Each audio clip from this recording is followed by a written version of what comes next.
मोनी ओ मोनी, अब उठ भी जा लाडो, सूरज सर पे चढ़ आया है, कब तक सोती रहेगी। ये आवाज मोनी की मां सपना की थी, जो कब से आवाजें लगा रही थी बेटी को उठाने के लिए, मगर मोनी उठने का नाम ही नहीं ले रही थी। तभी वो चिल्लाती हुई उठ बैठी। उसकी चीख सुनकर सपना दौड़ती हुई उसके कमरे में आई। क्या हुआ लाडो? और फिर खुद ही बोली, क्या फिर से? हाँ मम्मा, वही सपना। सपना सोच में डूब गई, लेकिन फिर संयत होते हुए बोली, जा जल्दी से फ्रेश हो जा, तेरे लिए तेरा फेवरेट राजमा चावल बनाया है।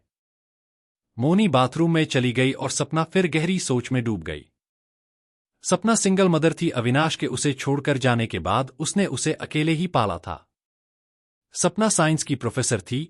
मोनी भी इसी साल उसके कॉलेज में एडमिशन ली थी। मोनी खुद भी साइंस स्टूडेंट थी। वो डॉ बनना चाहती थी, सो सपना ने भी उसकी बात मानकर उसकी इच्छा से उसे विषय चुनने दिया। वो यूं ही गुमसुम बैठी थी कि मोनी पीछे से आकर उसके गले में लिपट गई। क्या हुआ मम्मा, आज कॉलेज नहीं चलना है? रोज तो आपको मुझसे ज्यादा जल्दी होती है। और ध्यान से सपना को देखने लगी। सपना एकदम सामान्य होकर मुस्कुरा दी और बोली, लाडो पहले खा तो ले। उसे डर था कि कहीं मोनी उसकी परेशानी भांप न ले, लेकिन शुक्र था कि मोनी को समझ नहीं आया। खाना खाकर मंजू को काम बता दोनों माँ बेटी कॉलेज के लिए निकल गई। पुणे की भीड़ भरी सड़कों पर आज ट्रैफिक भी सपना को कुछ ज्यादा ही लग रहा था। एक सिग्नल पे उसने कार रोकी, तभी न जाने कहां से एक किन्नर मोनी की साइड वाली खिड़की पर प्रकट हुआ। वो कुछ मांगता उसके पहले ही मोनी पर नजर पड़ते ही डर से चौंक पड़ा। सपना ने उसे कुछ पैसे देने के लिए विंडो मिरर नीचे किया तो वो कुछ बोल रहा था। हाय हाय, ये किस बला को लिए घूम रही है बेटा? और बिना कुछ लिए तेजी से जैसे प्रकट हुआ था वैसे ही गायब हो गया। सपना अब कुछ ज्यादा ही चिंतित हो गई थी। जो वो किन्नर अभी अभी कहकर गया था, शायद वो जानती थी कि वो किस बारे में बात कर रहा था। मोनी अब भी सकते में थी। मम्मा, वो मुझे बला कह रहा था। नहीं नहीं लाडो, तू भी कहाँ ध्यान दे रही है? ऐसे लोग पैसे कमाने के लिए कुछ भी बोलते हैं। कॉलेज आ गया था। कार पार्क करके सपना स्टाफ रूम में और मोनी क्लास में चली गई। अरे वाह मम्मा की लाडो आ गई, आइए राजकुमारी जी, आपका स्वागत है। ये आवाज मोनी की बेस्ट फ्रेंड पूजा की थी। दोनों में बहुत प्यार था।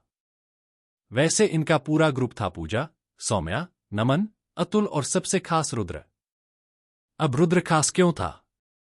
वो इसलिए कि पूरे कॉलेज का टॉप स्टूडेंट था, अमीर बाप की इकलौती संतान, स्मार्ट, और सबसे बड़ी खासियत वो इतना होने पर भी एकदम सरल और सौम्य था। न किसी बात का घमंड, नहीं कोई बुरी आदत। कुल मिलाकर वो एक देव पुरुष की तरह ही था। मोनी उसे बहुत पसंद करती थी।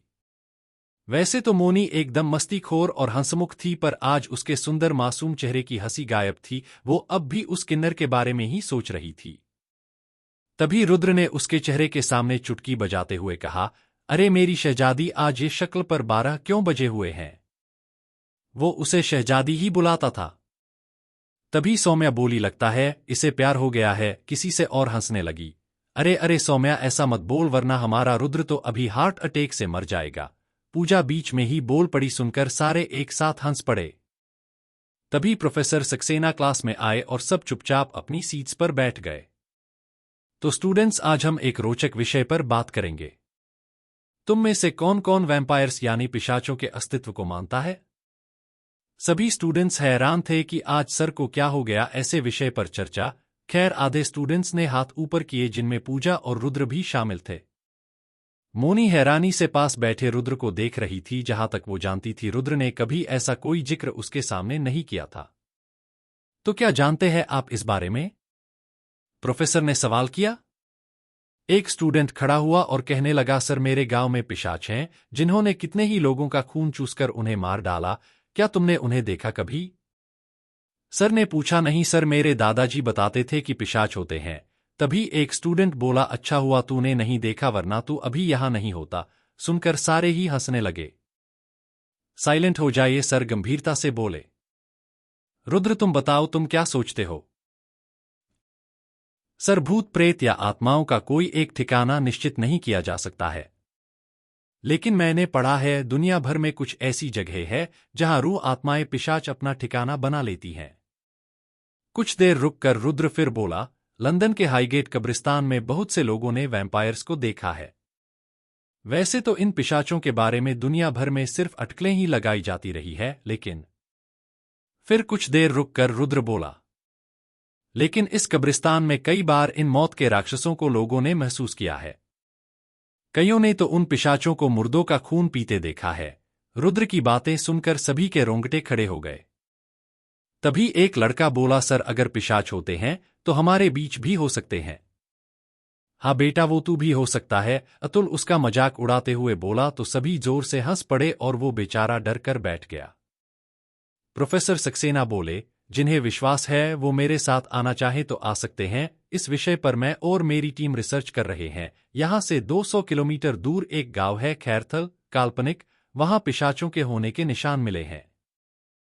हम 12 मार्च को चलेंगे, जो भी स्टूडेंट इंटरेस्टेड हो वो मुझसे आके मिल सकता है। कहकर प्रोफेसर चले गए। सभी वापस अपने अपने ग्रुप में बैठकर इस नए टॉपिक पर बात कर रहे थे। रुद्र मोनी को लगातार देखे जा रहा था, जो अब तक रुद्र की कई बातों में ही उलझी थी। रुद्र, मोनी बोली, क्या तुम सचमुच इन सब बातों को मानते हो? रुद्र उसकी मासूम आंखों में झांकते हुए मुस्कुराया, क्यों तुम्हें डर लग रहा है कि कहीं मैं ही पिशाच तो नहीं? रुद्र, मोनी उसको झिंझोड़ते हुए बोली, पागल हो, ऐसी बातें मत करो। हाँ रुद्र, तुम पिशाच भी हुए तो मोनी तुम्हें प्यार करना नहीं छोड़ेगी। अतुल बीच में बोल पड़ा और हो करके हंसने लगा। मोनी ने उसे खा जाने वाली नजरों से देखा। अतुल एक पल को तो सिहर गया, उसे मोनी की आंखें सामान्य नहीं लगी। तभी पूजा बोली, तो फिर गाइस क्या विचार है, चलना है पिशाचों को देखने? मैं और मोनी तो जा रहे हैं, रुद्र बोला, और मैं और पूजा भी, अतुल ने कहा। लेकिन सौम्या अभी भी चुप थी, क्योंकि नमन कभी नहीं जाएगा। उसे पता था, क्योंकि नमन उसका भाई था और वो जानती थी कि वो कितना डरपोक इंसान था। क्यों सौम्या, नमन चल रहे हो ना? नमन ने अपेक्षाकृत जवाब दिया, नहीं, कभी नहीं। अब सौम्या का मुहर उतर गया, वो जाना चाहती थी। रुद्र बोला, कोई बहाना नहीं, हम सब जा रहे हैं, मतलब जा रहे हैं। रुद्र की बात टालने की किसी में हिम्मत नहीं थी। मगर रुद्र घर वाले मानेंगे क्या? नमन धीरे से बोला, उनको कौन बताएगा कि क्यों जा रहे हैं? कहेंगे कि कॉलेज टूर है बस। अरे लेकिन 10 मार्च को तो तुम्हारी शहजादी का बर्थडे है रुद्र, 18 की हो जाएंगी मैडम। बालिग मतलब समझते हो न? पूजा ने रुद्र की तरफ आंख मारते हुए कहा। मोनी ने जोर की एक धौल पूजा की पीठ पर जमाई और बोली, बहुत बोलने लगी है पूजी तू आजकल। फिर खुद ही शर्मा गई। सभी एक साथ ठहाका लगाकर हंसे और रुद्र बहुत ही प्यार से मोनी को देखता हुआ मुस्कुरा रहा था। मोनी का घर। आज सपना का किसी काम में मन नहीं लग रहा था। मोनी उसके गले में बाहें डालकर बोली, मम्मा। हाँ लाडो, सपना ने प्यार से उसके सर पर हाथ रखते हुए कहा। मम्मा आज तारीख कौन सी है?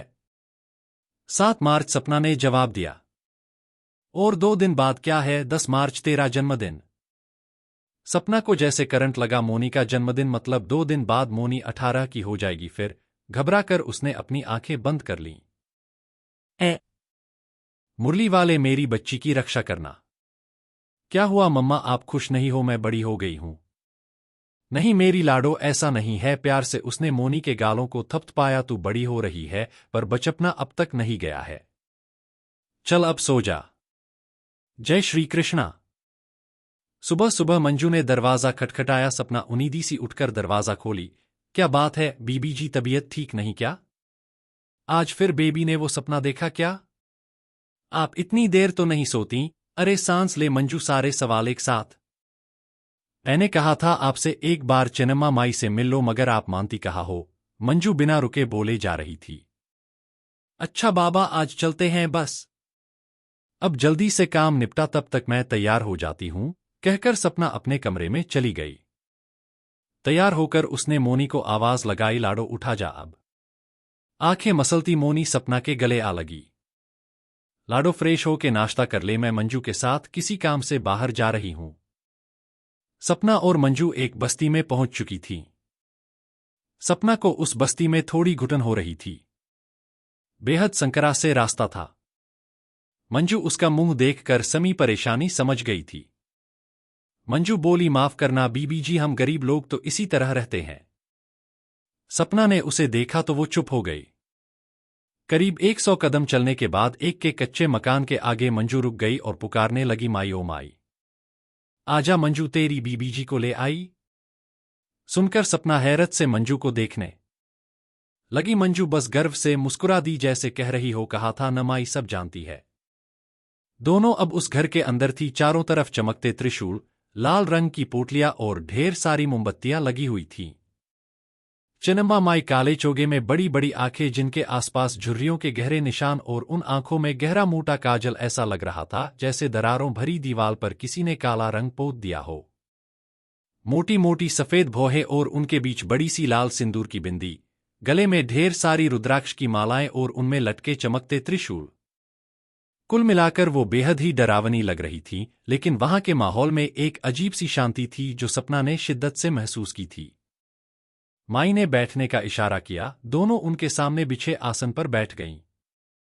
कुछ कहने को सपना ने होंठ खोले, मगर माई ने हाथ उठाकर उसे रोक दिया। मैं जानती हूं तू यहां क्यों आई है। सपना ने थोड़ा संकोच से मंजू की ओर देखा तो माई ने मंजू को बाहर जाने का इशारा किया। मंजू तुरंत बाहर चली गई। माई, अगर आप सब कुछ जानती हैं तो मेरे पति के बारे में भी सब जानती होंगी। माई ने सहमति में सिर हिलाया और बोली, तू चिंता न कर बेटी, वो जग का रखवाला है न तेरा कृष्ण कन्हैया। उसने तेरी बेटी का रखवाला पहले ही भेज दिया है। अब मेरी बात ध्यान से सुन। इधर बाहर मंजू उत्सुकता से इंतजार कर रही थी। उसे मलाल था कि उसे बाहर भेज दिया और मैं कुछ जान नहीं पाई। करीब 1 घंटे बाद सपना बाहर आई। उसके चेहरे पर अब सुकून था, फिर भी खतरा तो अभी टला नहीं था। मंजू ने रुद्र और पूजा को फोन किया कि मोनी के बर्थडे की तैयारी करनी है। आज मार्च 2010, पुणे का 5 स्टार होटल। बहुत अच्छा इंतजाम किया है रुद्र। सपना ने रुद्र की ओर स्नेह से देखते हुए कहा। आंटी, आपका आदेश जो था, और फिर मोनी का बर्थडे है, खास तो होना ही चाहिए।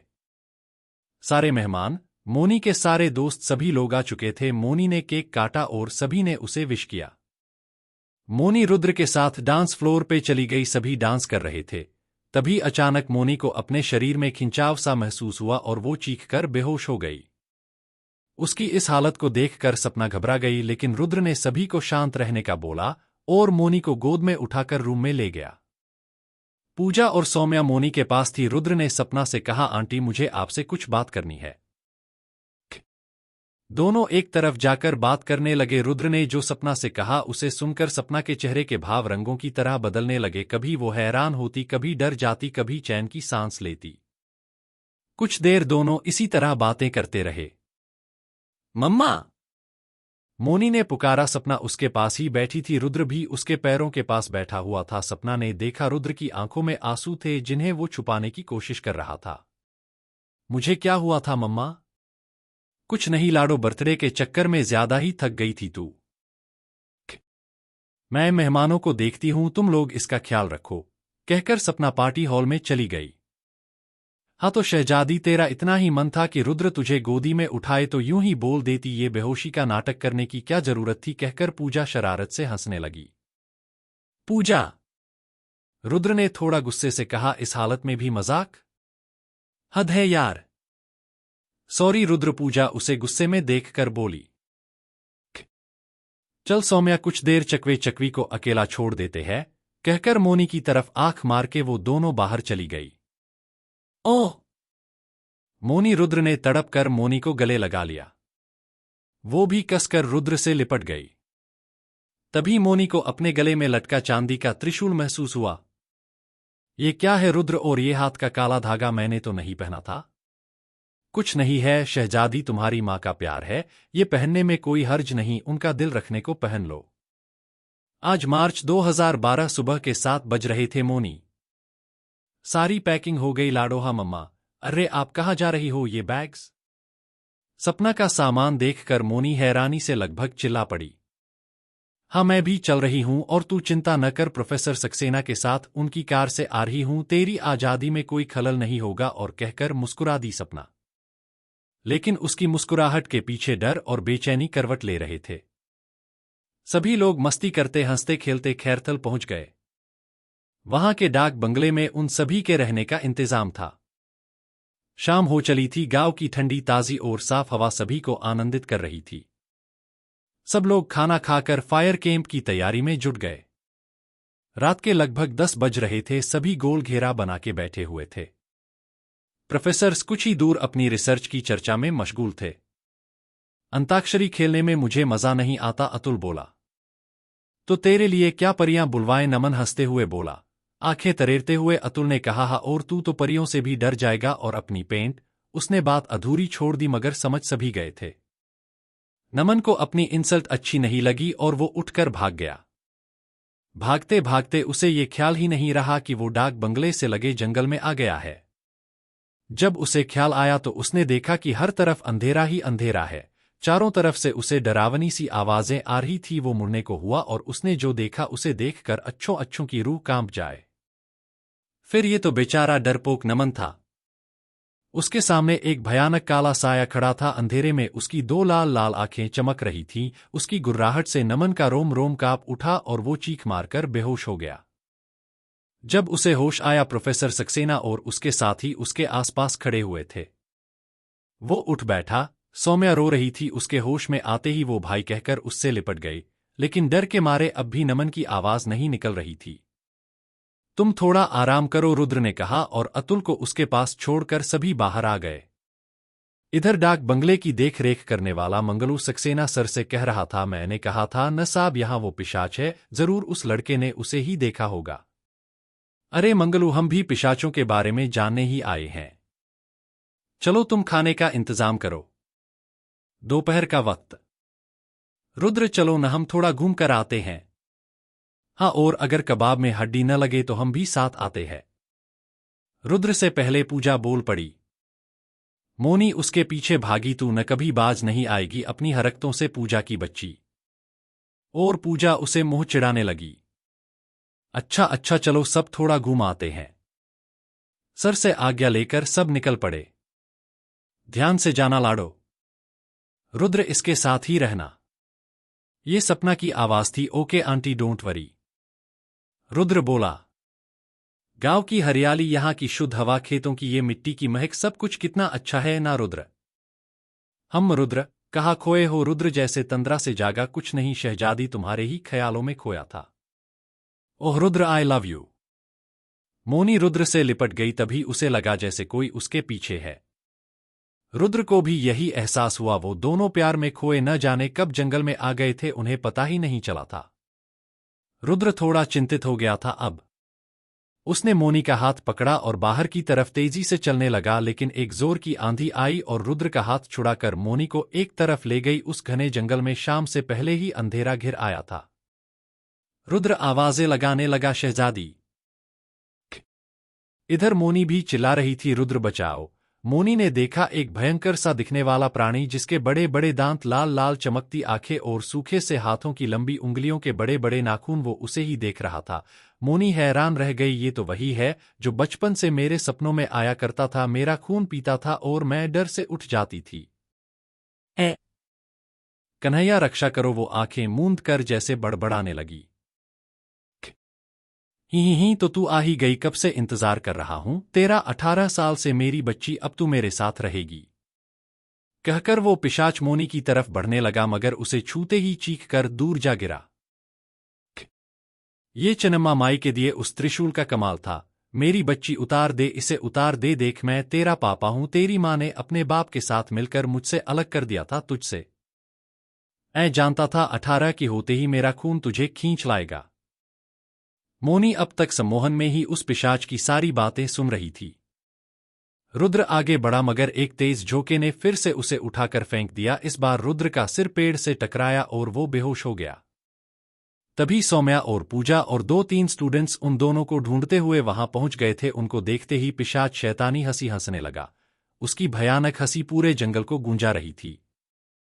सब डर के मारे जड़वत हो गए। उनमें से एक लड़का सौरभ भागने लगा, लेकिन वो भाग पाता उसके पहले एक पेड़ से दूसरे पेड़ पर छलांग भरते हुए उसने उसे पकड़ लिया और अपने नुकीले दांत सौरभ की गर्दन में घुसा दिए। सौरभ चीखता चिल्लाता रहा। उसकी दर्द भारी चीखों ने सारा जंगल कंपा दिया। मौका देखकर सौम्या और पूजा डाक बंगले की तरफ भागी। घबराते हुए सर और सपना को सूचित किया। सक्सेना, सर और सपना जंगल की तरफ भागे। रात का अंधेरा था, लेकिन आसमान से पूरे चांद की सफेद रोशनी चारों ओर बिखरी हुई थी।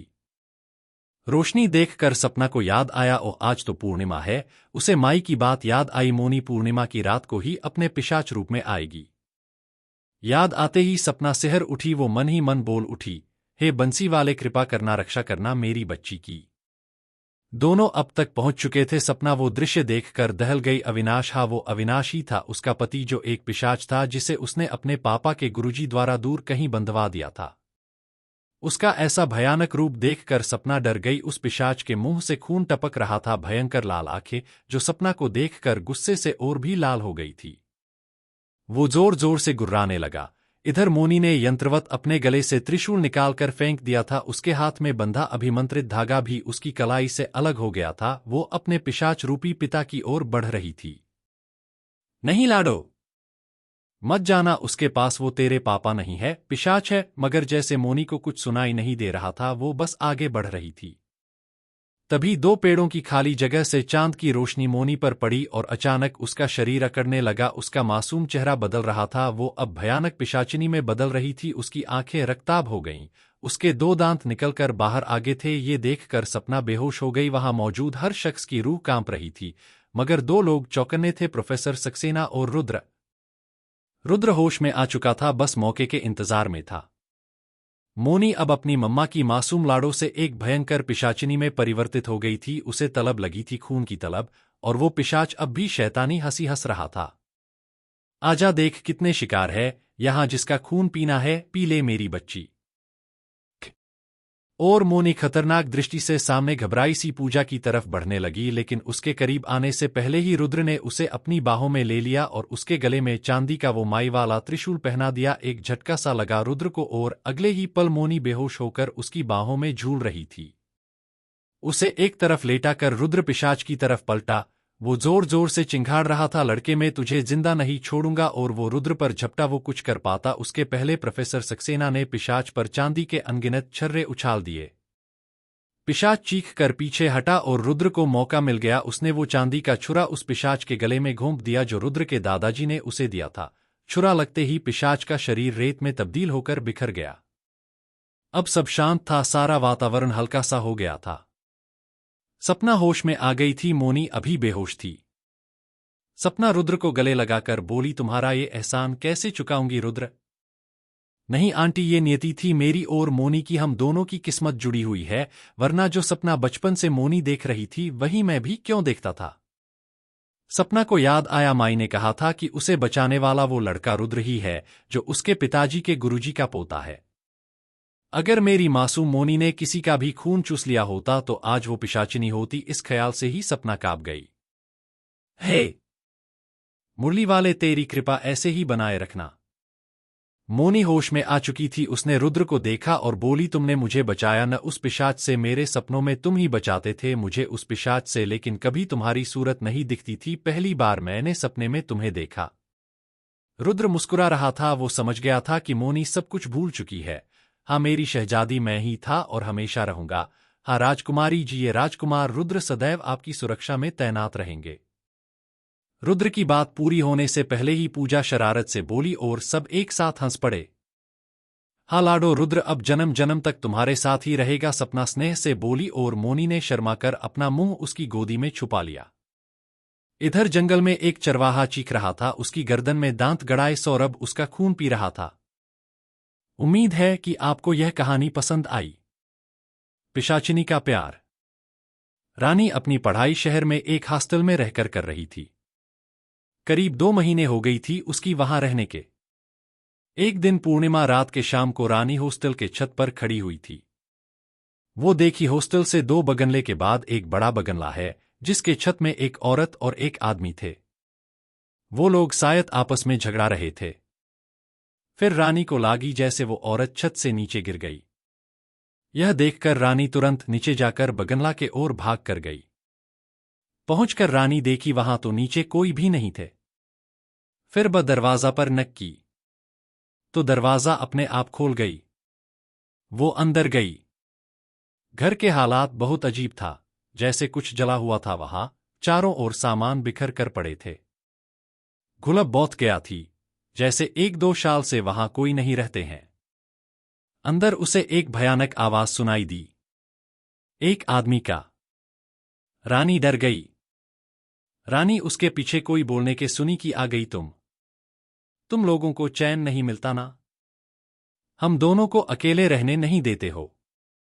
यह सुनकर रानी पीछे के ओर घूम गई। तो जो देखी वो, उसकी हंस उड़ गई। वो देखी एक लंबे चौड़ा आदमी खड़ा है। वो पूरा जल चुका है। बहुत भयानक है। रानी पूरी पसीने हो गई, क्योंकि उसे समझने आ गई थी कि वो आदमी नहीं है, वो एक पिशाच है। रानी घबरा कर आने के लिए कोशिश कर रही तो दरवाजा अपने आप बंद हो गई, खोल नहीं रही थी।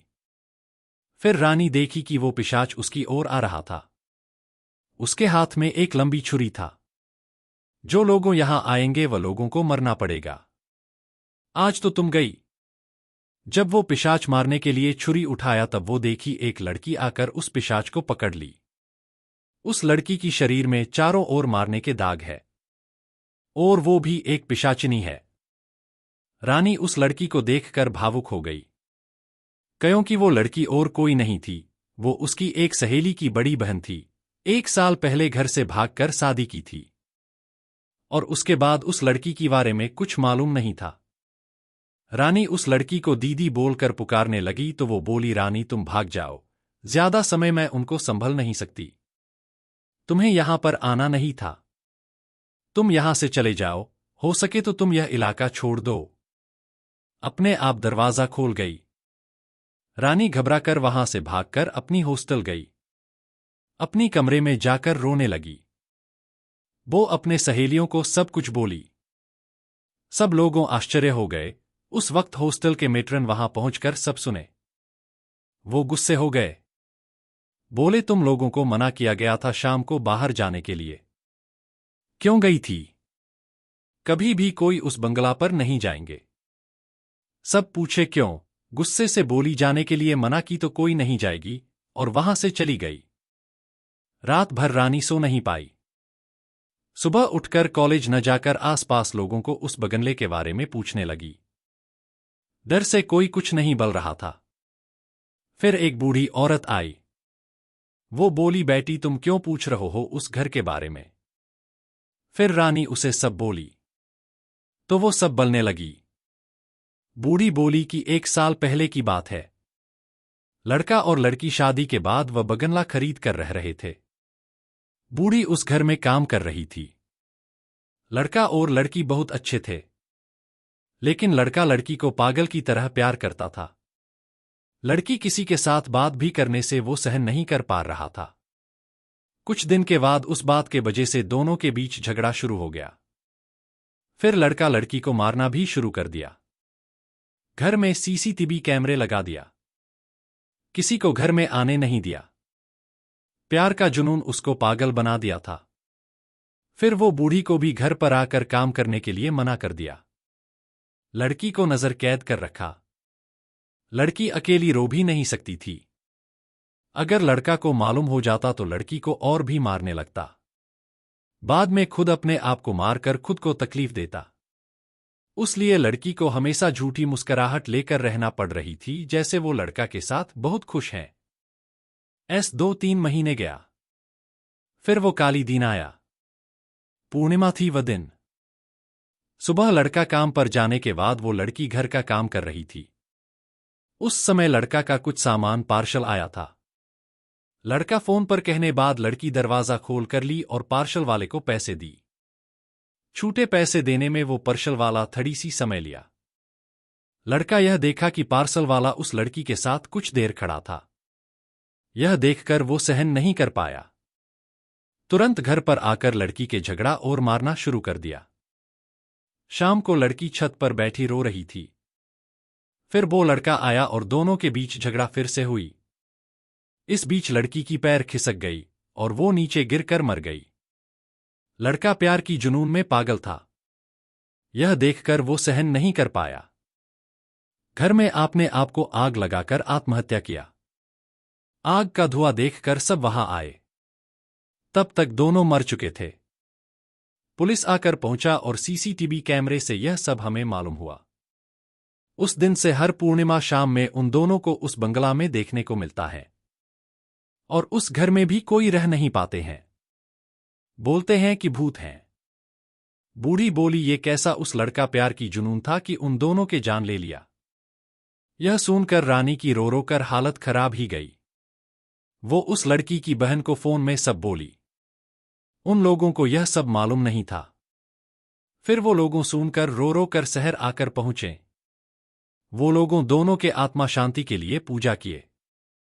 पर रानी उस हॉस्टल में नहीं रह पाई। उसको वो रात हर वक्त याद आई। उसे लगने लगी जैसे वह घर में वो दोनों अभी भी हैं। उसलिए वो उस हॉस्टल और इलाका छोड़कर दूसरे जगह हॉस्टल में रहने लगी।